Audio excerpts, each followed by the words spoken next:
Les fous et les folles, restez sur cette vidéo, les autres swipez. J'ai un dilemme pour toi. Il est 10h et tu as rendez-vous à Paris pour un entretien professionnel pour un poste assez particulier. Tu t'assois et tu attends ton tour. Quelques minutes plus tard, quelqu'un vient te chercher pour t'emmener devant le directeur. Tu serres la main de celui-ci, il t'invite à t'asseoir et commence à te poser quelques questions sur toi afin de te connaître. Ni une ni deux, il ne perd pas de temps, il rentre directement dans le vif du sujet. Pourquoi est-ce que tu as choisi ce poste si particulier? Parce qu'en effet, tu as décidé de postuler pour un poste de nettoyeur de scène de crime. Le directeur prend le temps de t'écouter et il finit par être assez satisfait de la réponse que tu lui as donnée. Le directeur t'explique qu'il cherche quelqu'un pour prendre le poste immédiatement, pour commencer dès demain. Si tu es prêt, il te donne le contrat pour signer de suite.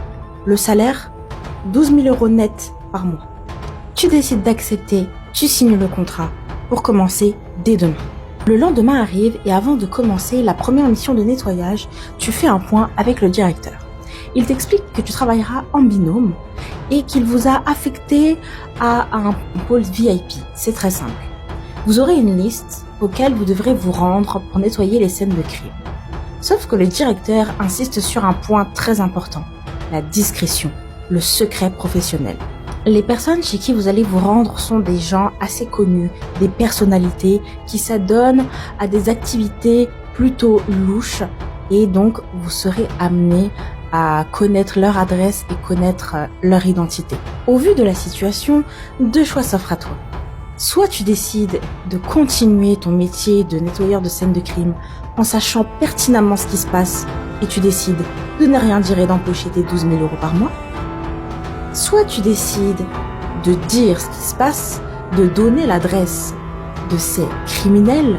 Sauf que si tu décides de tout dire, le directeur fera en sorte que tu ne trouves plus jamais d'emploi de ta vie. Peu importe l'emploi que tu souhaiteras obtenir, le directeur passera derrière. Il aura toujours un moyen de savoir où tu as postulé et tu finiras par pas avoir le job. Alors que choisis-tu? Choisis-tu le confort en gardant un secret plutôt inconfortable?